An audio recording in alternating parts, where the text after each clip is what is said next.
इस ड्रामे में नाज़रीन अरीबा की बेहिस्सी की इंतहा देखिएगा कि किस कदर बेहिस लड़की है और अपने मुफाद की खातिर कुछ भी करने को तैयार हो जाएगी। बस वो तो डर चुकी है कि अगर वो शादी करेगी तो सिर्फ हसीब के साथ, इसके अलावा किसी के साथ नहीं। लेकिन ये बात बहुत ज़्यादा खुशी की हो गई है इस बेचारी ताबीन के लिए, जो कि दिन रात परेशान रहती थी। उसको कुछ समझ नहीं आता था कि आखिर वो क्या करे, क्योंकि जब भी वो अयान के आगे होने की कोशिश करती थी, अरीबा उसके सामने ढाल बन के खड़ी हो जाती थी। लेकिन अब उसको समझ आ चुकी है कि अयान सिर्फ और सिर्फ अब मेरा होने वाला है। चाहे लोग लाख कोशिशें कर ले, उसके बावजूद भी अब इन लोगों की दाल नहीं गलने वाली है। जिस बात को लेके वो काफ़ी खुश है। अरीबा कहती है अपनी माँ से, मुझे तो ऐसा लगता है कि जैसे मेरी तो सारी ज़िंदगी बदल गई। आखिर ऐसा कैसे हो सकता है? कैसे इतनी जल्दी सब कुछ बदल सकता है? आप ही बताइए, ये हुआ तो हुआ कैसे? जिस पर उसकी माँ कहती है कि तुम बस टेंशन मत लो और अपनी फूफो जान से कोई भी बात मत करना। जब शादी की डेट फिक्स हो जाएगी तो फिर बात करते रहेंगे। लेकिन जी आप देखेंगे कि उसकी माँ एकदम से शादी की डेट फाइनल कर देती है और उसका शौहर पूछता है कि आखिर ऐसी क्या बात हो गई जो तुमने एकदम से ही सारा सिस्टम चेंज कर लिया। मैंने तो ऐयान के बारे में सोचा हुआ था और तुम ऐसा कैसे कर सकती हो? लेकिन वो उसको साफ और खरा जवाब देती है और कहती है कि ऐयान इस काबिल है कि उसकी शादी मेरी बेटी के साथ हो। आपका दिमाग ख़राब हो चुका है। ऐसा वैसा मैं कुछ भी नहीं करने वाली। ऐयान का तो नाम ही मत लीजिए। लेकिन जी आप देखेंगे कि ज़्यादा देर तक इनका ये मामला नहीं चलेगा, बल्कि बहुत जल्द अरीबा अपने रंग दिखाना उधर शुरू कर देगी और सारा मामला जो है वो तहस नहस उसका हो जाएगा। फिलहाल अयान कहता है कि मुझे ऐसा लगता है कि बहुत जल्द वो लोग अरीबा की शादी करना चाहते हैं और तबीन को भी पता होता है कि ये बात लगता है अयान को नहीं मालूम कि वो किससे शादी करने वाली है। इसलिए वो उसको कहती है कि शायद तुम उसके बारे में भी कुछ भी नहीं जानते, लेकिन बहुत जल्द तुम्हें उसकी सारी बातों का पता चल जाएगा और फिर तुम्हें समझ आएगी कि आखिर तुमने क्या खोया है और क्या पाया है।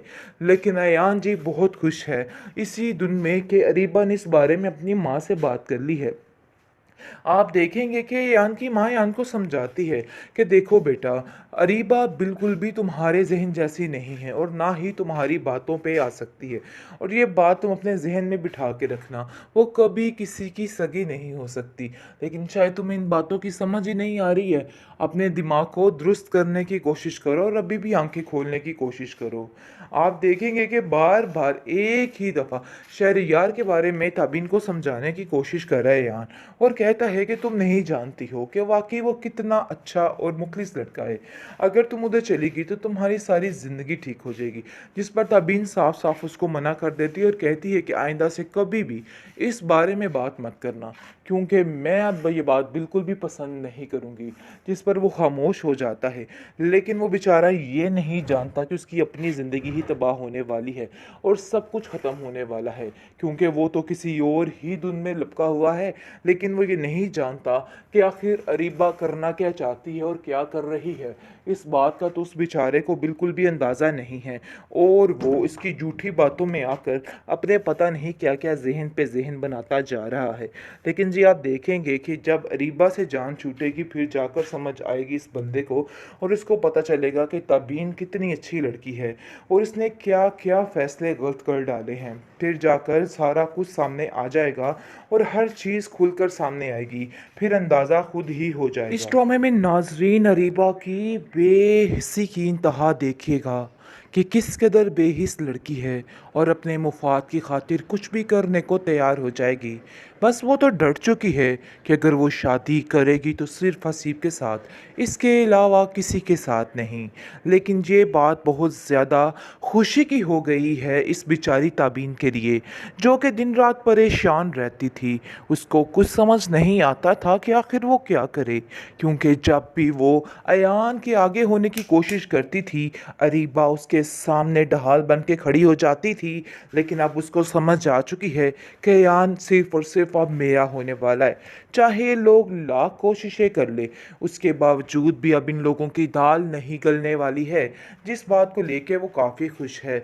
अरीबा कहती है अपनी माँ से, मुझे तो ऐसा लगता है कि जैसे मेरी तो सारी ज़िंदगी बदल गई।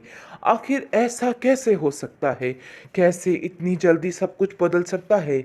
आप ही बताइए, ये हुआ तो हुआ कैसे? जिस पर उसकी माँ कहती है कि तुम बस टेंशन मत लो और अपनी फूफो जान से कोई भी बात मत करना। जब शादी की डेट फिक्स हो जाएगी तो फिर बात करते रहेंगे। लेकिन जी आप देखेंगे कि उसकी माँ एकदम से शादी की डेट फाइनल कर देती है और उसका शौहर पूछता है कि आखिर ऐसी क्या बात हो गई जो तुमने एकदम से ही सारा सिस्टम चेंज कर लिया। मैंने तो ऐयान के बारे में सोचा हुआ था और तुम ऐसा कैसे कर सकती हो? लेकिन वो उसको साफ और खरा जवाब देती है और कहती है कि ऐयान इस काबिल है कि उसकी शादी मेरी बेटी के साथ हो। आपका दिमाग खराब हो चुका है। ऐसा वैसा मैं कुछ भी नहीं करने वाली। ऐयान का तो नाम ही मत लीजिए। लेकिन जी आप देखेंगे कि ज़्यादा देर तक इनका ये मामला नहीं चलेगा, बल्कि बहुत जल्द अरीबा अपने रंग दिखाना उधर शुरू कर देगी और सारा मामला जो है वो तहस नहस उसका हो जाएगा। फिलहाल ऐयान कहता है कि मुझे ऐसा लगता है कि बहुत जल्द वो लोग अरीबा की शादी करना चाहते हैं और तबीन को भी पता होता है कि ये बात लगता है ऐयान को नहीं मालूम कि वो किससे शादी करने वाली है। इसलिए वो उसको कहती है कि शायद तुम उसके बारे में भी कुछ भी नहीं जानते, लेकिन बहुत जल्द तुम्हें उसकी सारी बातों का पता चल जाएगा और फिर तुम्हें समझ आएगी कि आखिर तुमने क्या खोया है और क्या पाया है। लेकिन ऐयान जी बहुत खुश है इसी धुन में कि अरीबा ने इस बारे में अपनी माँ से बात कर ली है। आप देखेंगे कि यान की माँ यान को समझाती है कि देखो बेटा, अरीबा बिल्कुल भी तुम्हारे जहन जैसी नहीं है और ना ही तुम्हारी बातों पे आ सकती है और ये बात तुम अपने जहन में बिठा के रखना, वो कभी किसी की सगी नहीं हो सकती। लेकिन शायद तुम्हें इन बातों की समझ ही नहीं आ रही है। अपने दिमाग को दुरुस्त करने की कोशिश करो और अभी भी आंखें खोलने की कोशिश करो। आप देखेंगे कि बार बार एक ही दफ़ा शहरयार के बारे में तबीन को समझाने की कोशिश कर रहा है यान और कहता है कि तुम नहीं जानती हो कि वाकई वो कितना अच्छा और मुखलिस लड़का है। अगर तुम उधर चलेगी तो तुम्हारी सारी ज़िंदगी ठीक हो जाएगी। जिस पर तबीन साफ साफ उसको मना कर देती है और कहती है कि आइंदा से कभी भी इस बारे में बात मत करना, क्योंकि मैं अब ये बात बिल्कुल भी पसंद नहीं करूँगी। जिस पर वो खामोश हो जाता है। लेकिन वो बेचारा ये नहीं जानता कि उसकी अपनी ज़िंदगी ही तबाह होने वाली है और सब कुछ ख़त्म होने वाला है, क्योंकि वो तो किसी और ही धुन में लिपका हुआ है। लेकिन वो ये नहीं जानता कि आखिर अरीबा करना क्या चाहती है और क्या कर रही है। इस बात का तो उस बेचारे को बिल्कुल भी अंदाज़ा नहीं है और वो इसकी झूठी बातों में आकर अपने पता नहीं क्या क्या जहन पे जहन बनाता जा रहा है। लेकिन जी आप देखेंगे कि जब अरीबा से जान छूटेगी फिर जाकर समझ आएगी इस बंदे को और इसको पता चलेगा कि तबीन कितनी अच्छी लड़की है और इसने क्या क्या फ़ैसले गलत कर डाले हैं। फिर जाकर सारा कुछ सामने आ जाएगा और हर चीज़ खुलकर सामने आएगी। फिर अंदाज़ा खुद ही हो जाएगा।